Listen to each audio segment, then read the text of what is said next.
Yvette. Yvette. Pat, leave her alone, boy. What? Listen, women are allowed to be late.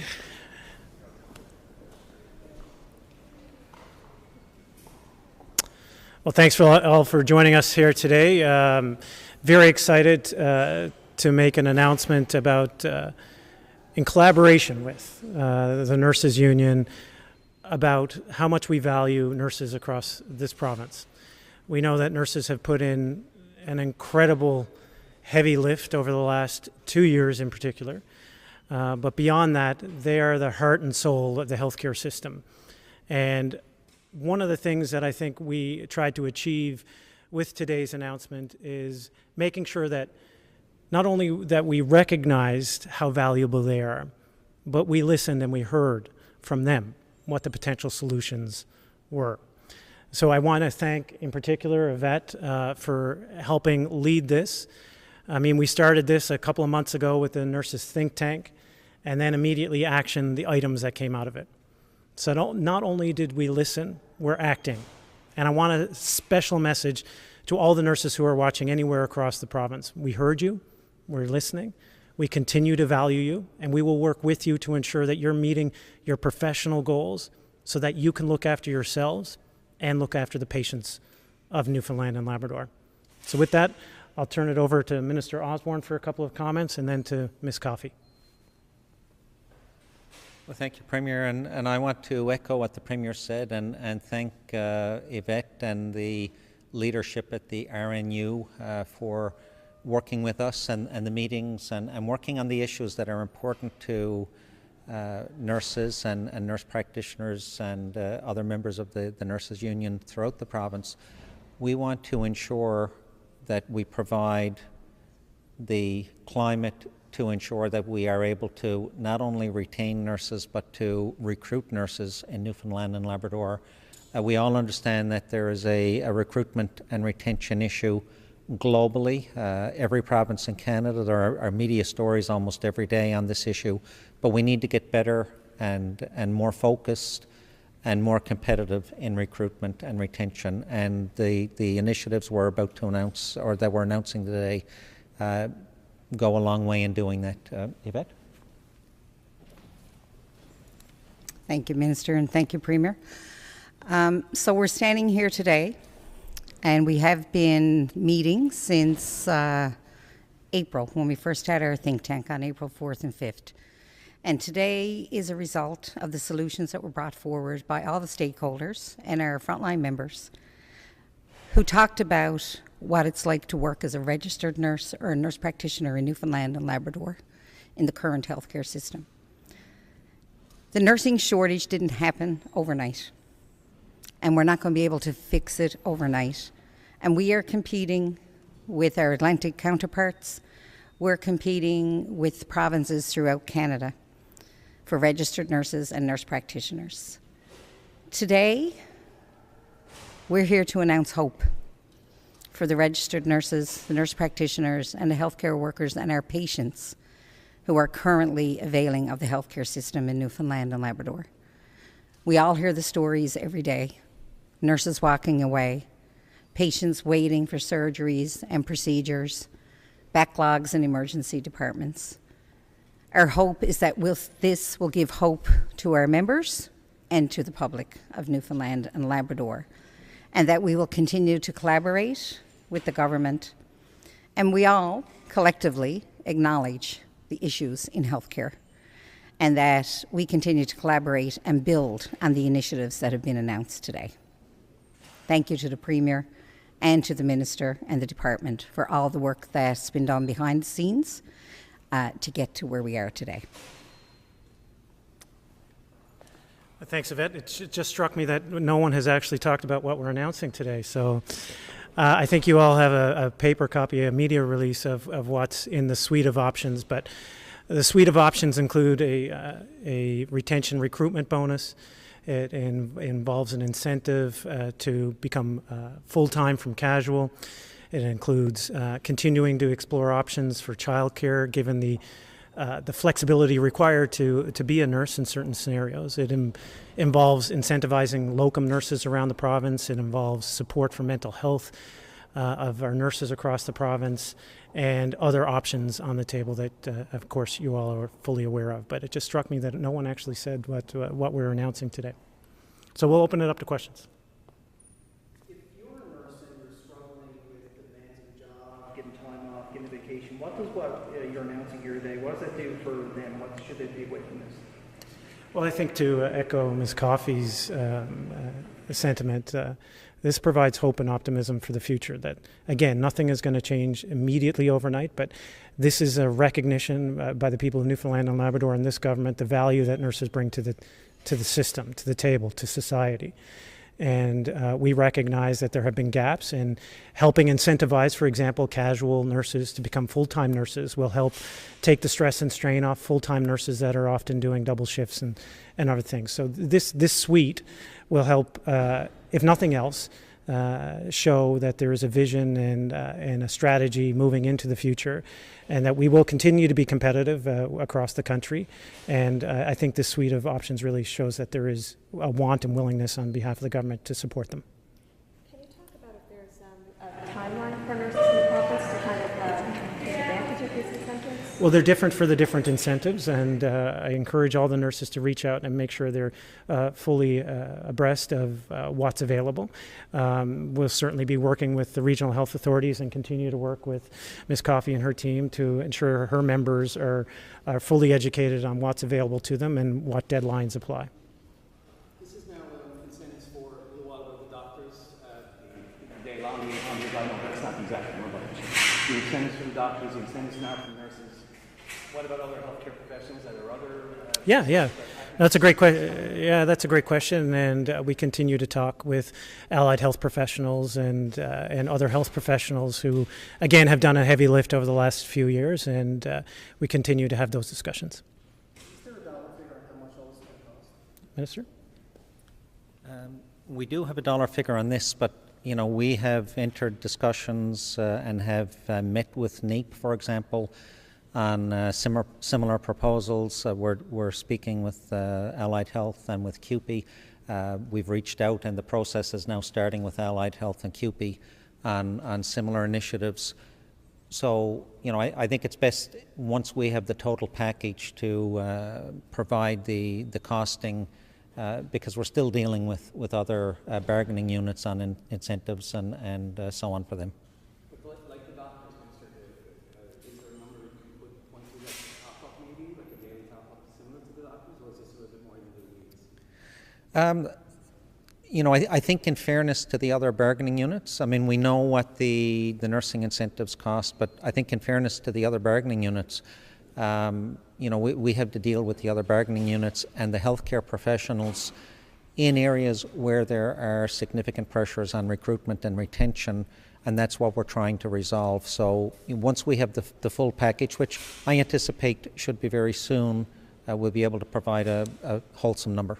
Yeah, but it's also not as simple as when we announced the Category B, for example.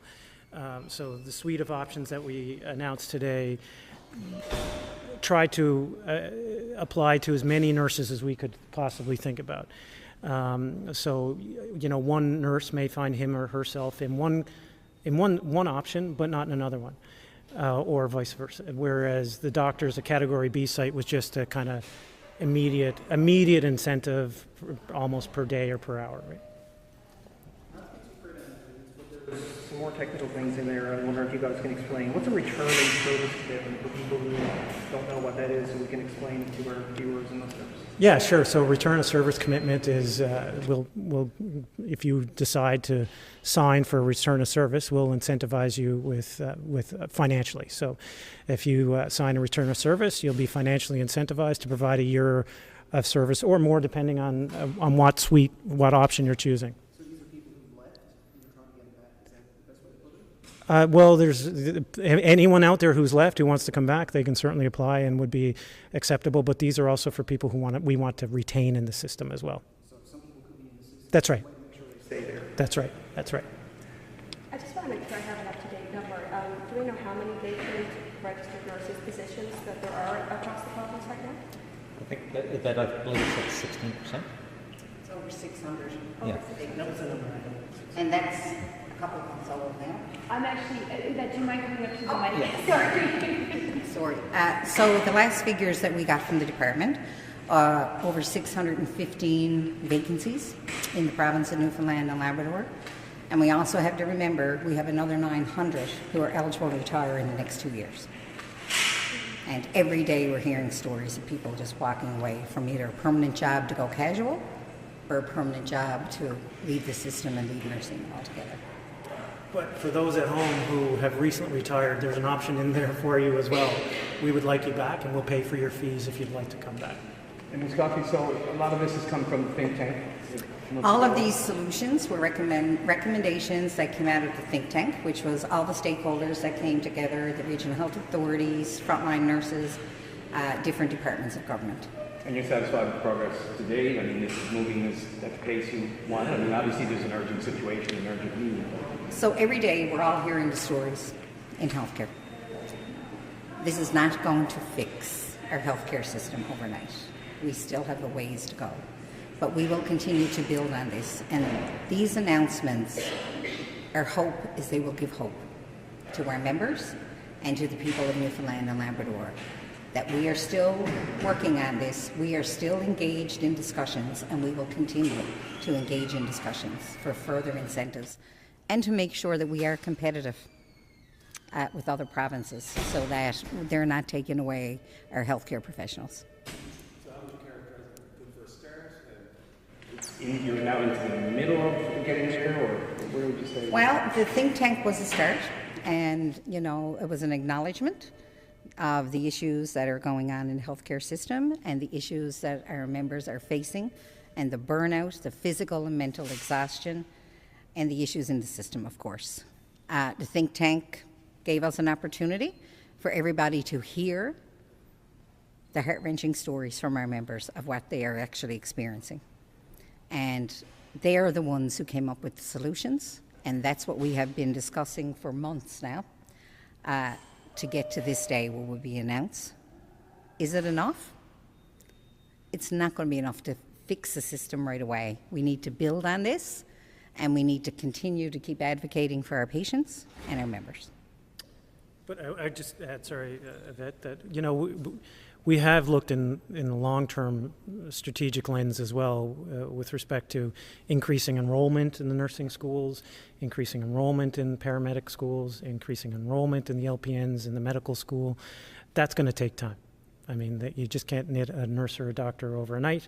That will take time. But we have made that upfront investment, recognizing that there's changing workforce patterns and there's a changing demographic that we need to strategically plan for in the medium and long term. But some of these short-term issues are meant to tell the healthcare workers how much we appreciate them, how much we value them, and how much we want them still in the system.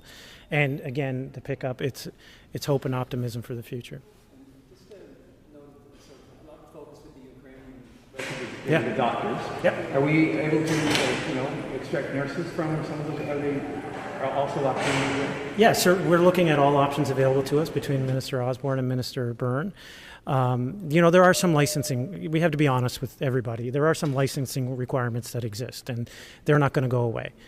We do have to make them more efficient and more streamlined, and we're in discussions all the time, or most recently with the colleges, to ensure that we're looking at that. But there, we have to do due diligence on behalf of the people of Newfoundland and Labrador to ensure that whatever medical professional lands here is safe to practice. That can't just happen overnight.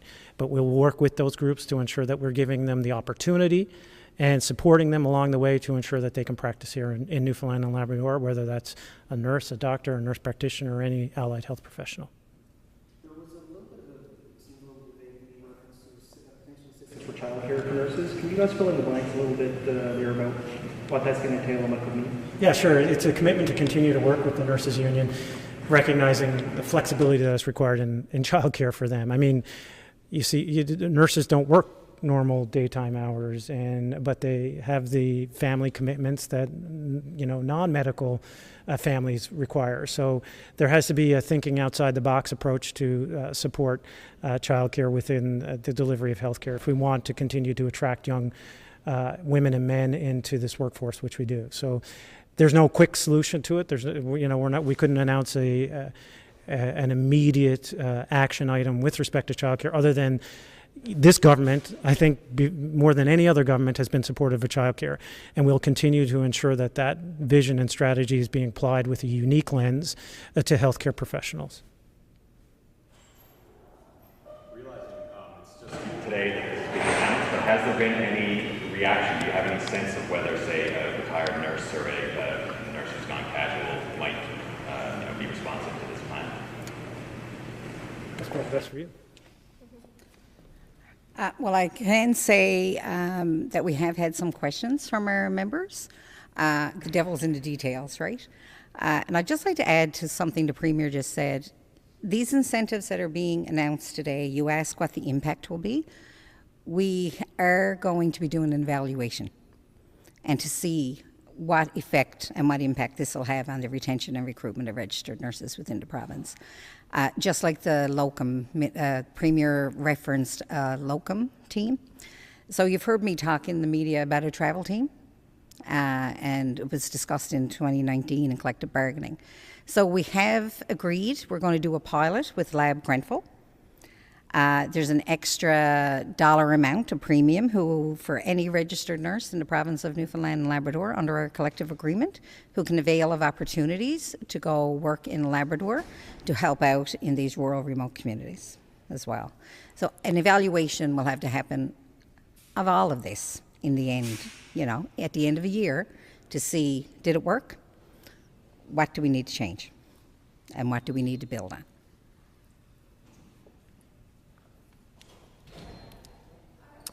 There's the bursaries and Oh yeah, there's one more thing that we've.